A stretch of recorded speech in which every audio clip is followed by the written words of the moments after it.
to talk to you guys about this dream right now. Like this one, obviously, I didn't do anything for, National Women's Day the other day, but I feel like this definitely makes up for it, right? Because these are the three dark goddesses, and these are not evil goddesses. These are actually, very powerful deities. And for some reason, they got to carry the label of a dark goddess, as if they're all bad, but they're not.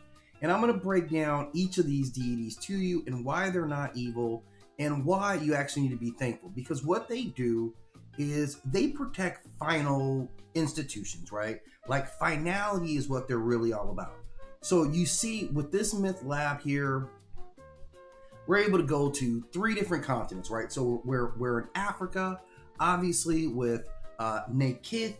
We're also in India with Kali, who's probably the most famous of all 3.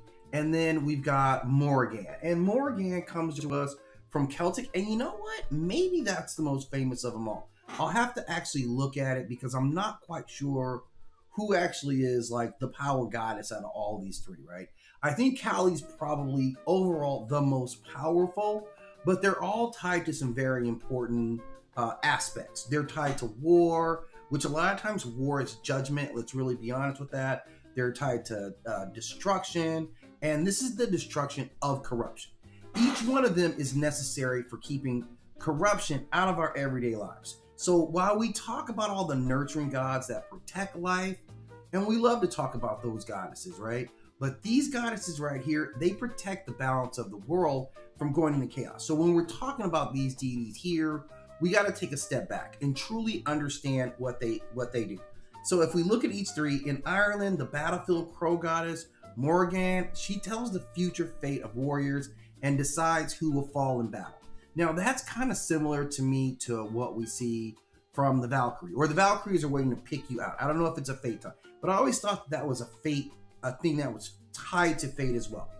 In India, where we see Kali right there in the middle, she is terrifying, yet she destroys demons, right? She shatters illusions, and she reminds humanity that time eventually devours all kings.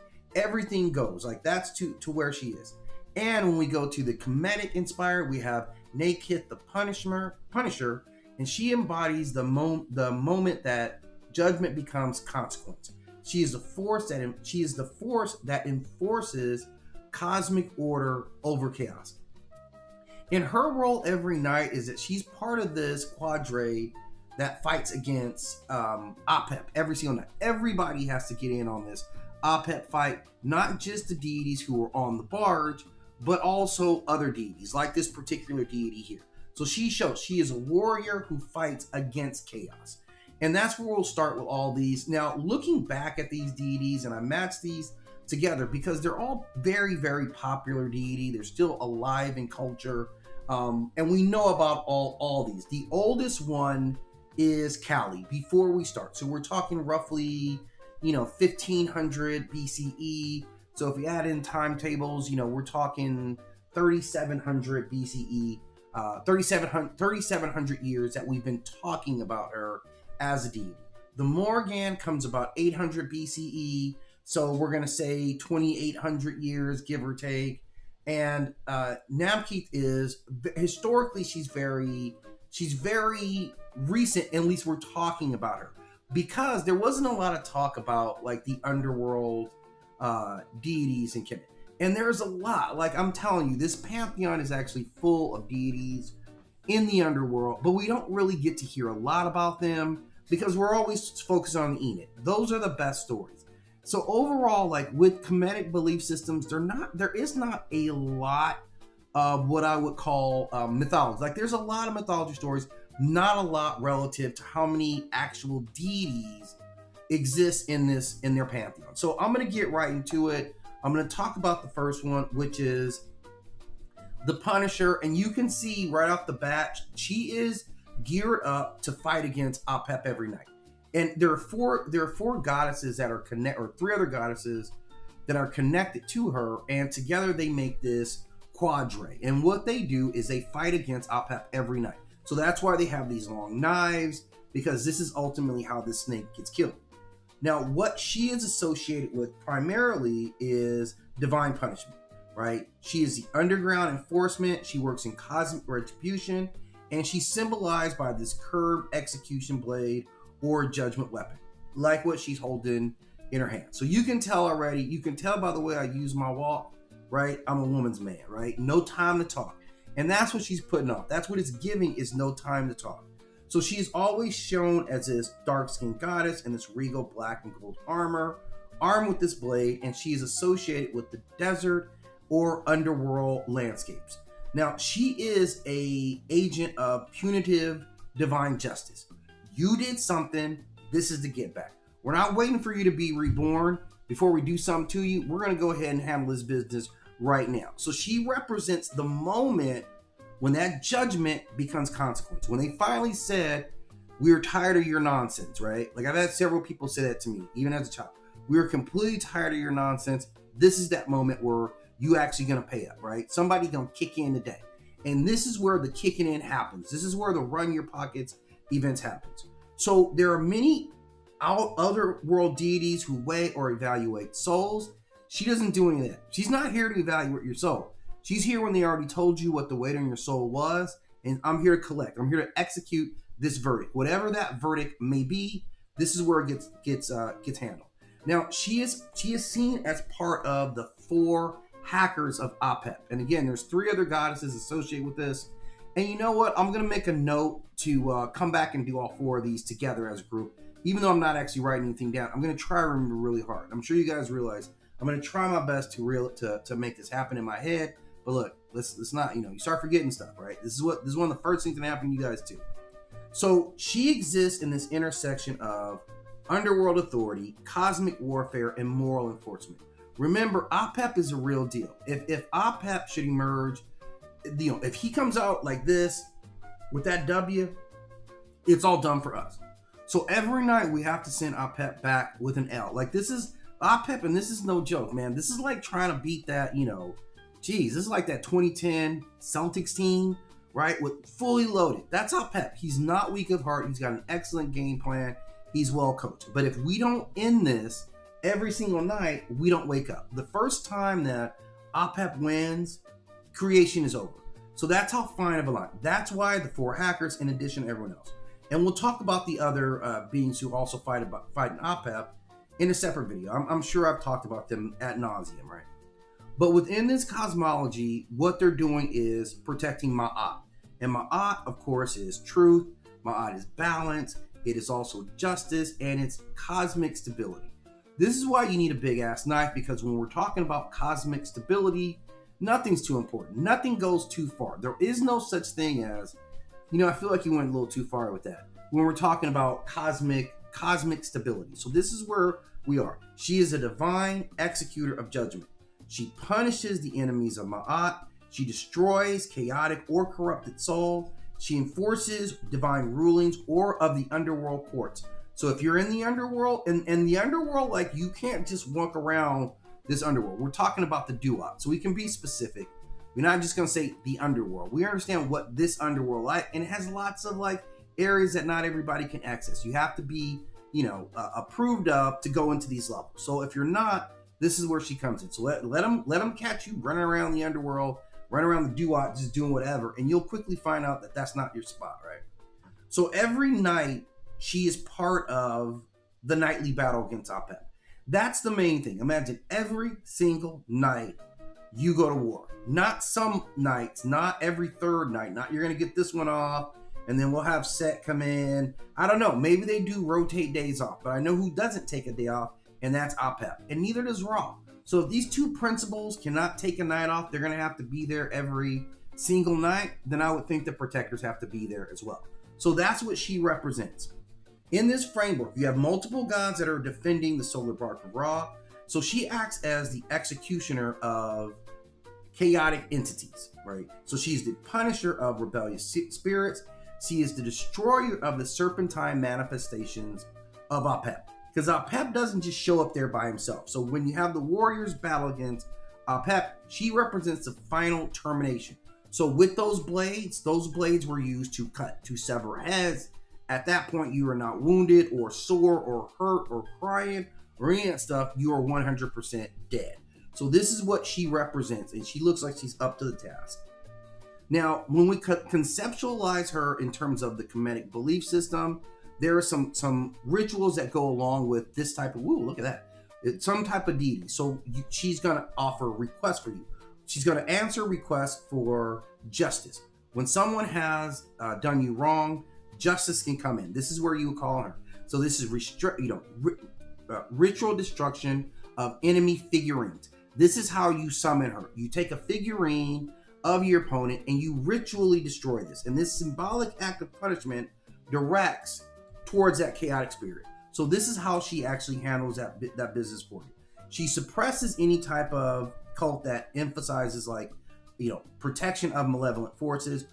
That's not what she is. She's all about the balance of the cosmic entities. That is where she lives.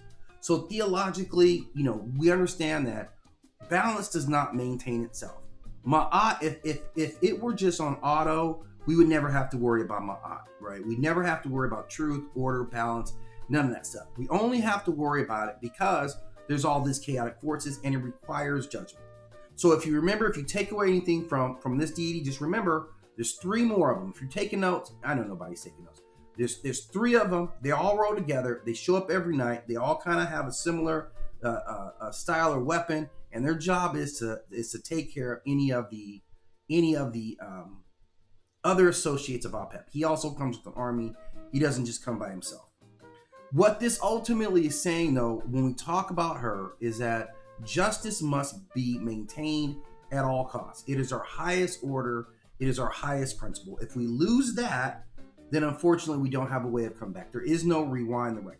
Cosmic order requires defenders.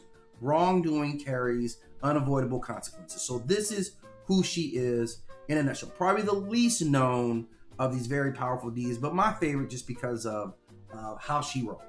Okay.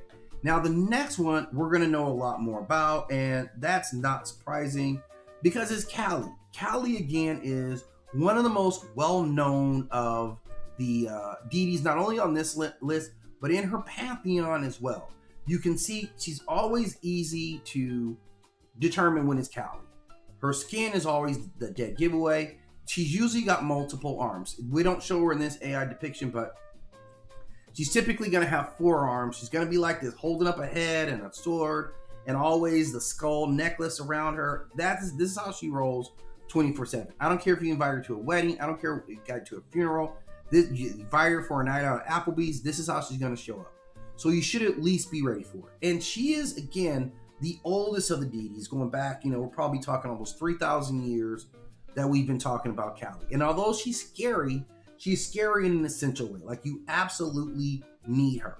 Now, if we go back to the root of where she comes from, which is Sanskrit, and her name means like time or blackness or death, which all of them sum up for her. Every single one of these is acceptable because she's got all of them for you. She's got every single thing that you want in terms of time. I got time for it. I got the blackness or the death, whichever part you want to get. So she is destruction of evil. She is cosmic transformation. She is liberation from illusion. So she is also someone you want. I've often tried to figure out, like, if you're going up against other cosmic beings, this is someone who I would put up against, like, Pennywise, right? Like Pennywise, who is a cosmic level being himself. And we're just talking pantheons and mythology. His primary tool is illusion casting or reality manipulation, where she doesn't have that. She dispels illusion. She is a destroyer of illusion, and she's not a fearful being. So this is where she is. Now, you can always recognize her by this dark skin, the wild hair, the extended tongue, and sometimes she is standing upon Shiva. She is among the most powerful and complex figures in the Hindu theology. She represents time, destruction, and liberation. And her terrifying appearance enforces her role of destroying demons and dissolving egos. She is not a goddess of evil. She is the force that actually destroys evil. And I mentioned her, sometimes she's standing on Shiva. She is in a triad. They don't call it a triad. It's a triumvirate. I can't remember the word that they actually use, but it's a try something, right? It's a three. I'm not gonna say a threesome because I know what you guys are doing. It is three gods who work together, and we talk about triads all the time. And she is in that triad of deities, along with Shiva and also Brahman. So I think Brahman is the creator, Shiva being the preserver, and Kali. That's Shiva, Vishnu, Brahman. Shiva is in the short. So again, I'm getting that totally off. She's not part of that. I meant Shiva because I was latching onto their destructive elements. So that actually is not her. But she is still the same person who is destructive of the power of time, disillusion of illusion, and the annihilation of demonic forces. So her mythology is really, really old. I just want to check because Kali's still around. Like Kali is going to be represented in some pretty modern pop culture. Kali is still dominant, right? So first of all, you probably, if you're my age, right? If you've been many moons, if it's been many moons, if you can say it's been many moons and you're talking about your life, you probably recognize her from the Indiana Jones films. She was the one in that, I think it's in the second one, they really get into some Kali mythology, like the guy who's trying to remove the heart, all that stuff, I believe, is their reference to Kali. She's also known in lots of Indian mythological movies. They pop her up all the time. She's also in the Smite series. I've talked about that a bunch. If you love deities and you love gaming, like Smite is right up there, man. I'm going to drop a link. I've been messing with it. I just never want to spend any money to add anything. And it seems a little chaotic. Like you're constantly fighting.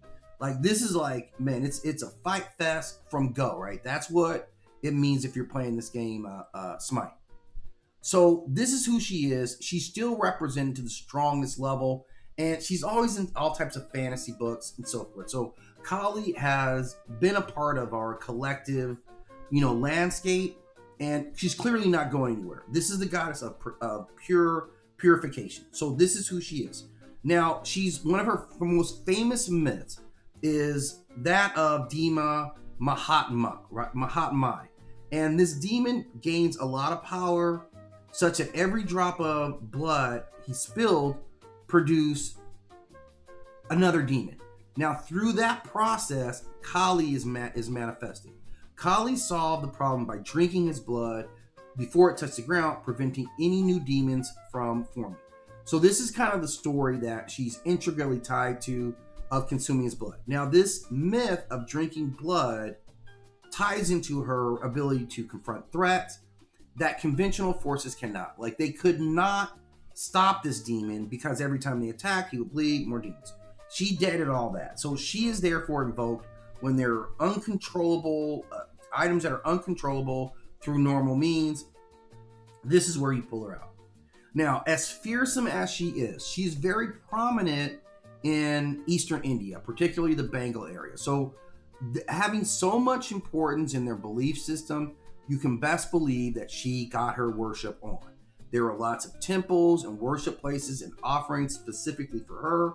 There are devotional chants and mantras, again, to bestow blessings upon her.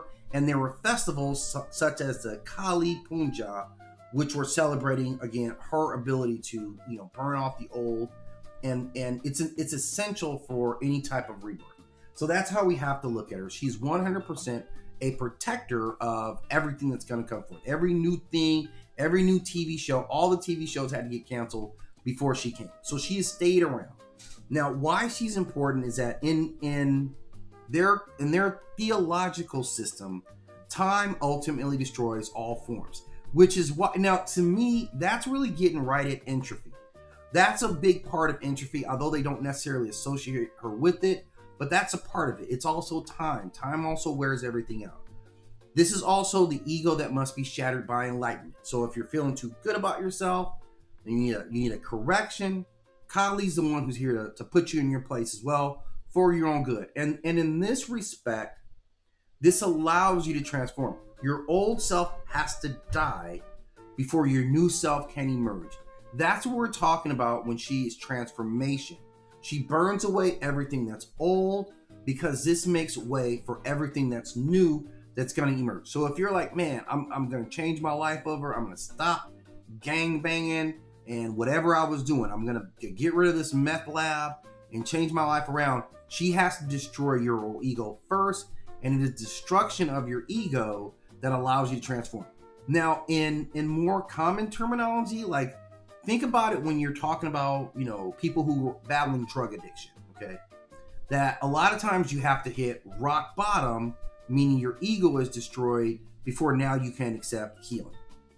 Now, on a cosmic level, she is the destroyer of demonic forces. So demons see her and they're like, uh-oh, she looks crazier than even we are. And you know what? She actually is.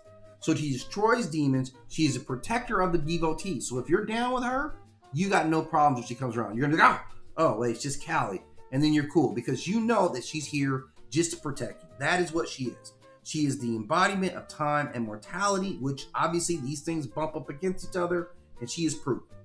Her terrifying appearance symbolizes that sometimes truth is uncomfortable, but unavoidable. Life, ego, and illusion must eventually dissolve, and she's just here to make sure it goes down without a hitch. So if you got any problems with it, sorry, not sorry. This is exactly how she's going to roll. Now, she challenged the idea that sacred must appear to be gentle, because she's not that. Instead, she's right off the bat that destruction can be an act of compassion, removing the illusions that trap the soul. So she represents this liberation through the confrontation by truth. She's going to put it right in your face. Don't look away. Look at me, puppet. Don't look away. Look at me, puppet. Like right now, look me in the eyes while this is going down, so we can understand it's a new day, right? It's absolutely a new day. And that's what Callie represents. And when she's done, you guys are all happy it's a new day. Nobody was like, man, I wish that old day had continued. Wish Callie had never, when it's done burning off, let it burn. Like Usher said, let it burn. And that's what she does. So now we get to move on to the third piece of this triad here, which is, come on, where you at? Okay, the Morrigan. And the Morrigan is obviously coming to us from God, come on, I want to move this one. It's coming to us from okay, so it's not going to allow me to do that. I'm just going to pull you here. This is obviously coming from Celtic belief systems, and she's well known. So we're saying, you know, we said at the beginning of this, what, 1,020, almost 3,000 years that this figure has been around. And now, coming from her Gaelic root, this is why I said Celtic earlier, those things kind of merge, at least in my noodle, those things merge, although they are separate identities. She is interpreted as the Phantom Queen or the Great Queen. And her domain is war, fate, sovereignty, prophecy. She's often shown with the crow or raven, two highly intelligent birds. So that kind of gives you an idea who she rolls with. This is kind of an Odin feel. Her iconography is typically a woman on a battlefield, often appearing as a crow to observe combat, because that's what her role is. She's a major figure in destiny, right? She does not merely fight in the battles, she determines the outcome, which is really different. I believe that the Valkyries kind of know who's going to die, but I don't know they have a direct influence in the way that she does. So she appears to warriors before battles to predict victory or defeat. Only tell me if we're going to win. If I don't know, if you're telling me that we're going to lose, I don't know how you get those guys to fight. But she can influence the outcomes of fights. She can assert divine authority over kingship. So she has a lot of command power.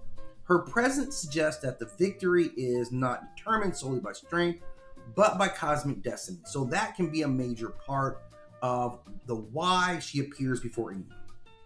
Now, if we look at her myth context, one of her first, major occurrences was with the hero Chilean, right? Chilean. I'm sure I'm mutilating that name, but he comes to her, she comes to him, he rejects her advances, she opposes him during battle, and ultimately, he submits. The crow lands on his shoulder at the moment of his death. So her act symbolizes her role as a witness and announcer for death. And this was the first magic. This is the Ulster cycle of Irish mythology. So early on, she was established, and she'll appear as a crow, an eel, or a wolf in these renditions of the story. And I think some of them are pictured with the wolf quite often.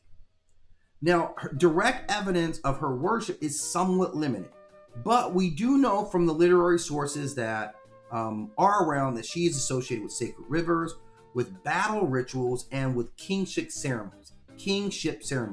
Right? She may function in, along within the borders because she's also a sovereignty goddess, and she symbolizes the legitimacy of the rulers. This is something when kingship is threatened, godly intervention, which we see a lot. This is really what Osset's or Isis' story is. She determines who sits on the crown through various machinations. She does a lot of things. So what she does is that she represents the idea that war is not just war, it is intertwined very much with destiny. So human conflicts are not purely random. Sometimes you're destined to get a fight. Like, why are these guys beefing? Because the gods determine that you beef. If we look at in Greek mythology, the Trojan War, nobody decided. They were all kind of driven by that. The gods did a lot. Like, first of all, the whole thing with Helen and what was the guy, Orlando Bloom's character's name? I forget. Paris, right? Paris. They drove him. Like, when they decided that she was the prize for whatever contest it was, she was already married. So he was compelled by the gods, right? He wanted her, and the gods compelled her to break with her husband. So this is what the start of the war, because they did want that house to end. There's other stories, and they were all kind of conspiring against Troy. I don't know what Troy did. I'm sure that's buried in the mythology some way, but Troy did something. Anyway, we're not going to get off on Troy. That's what she represents here, is that there is some cosmic fate that's tied into the battles. You guys didn't just decide to start fighting for no reason.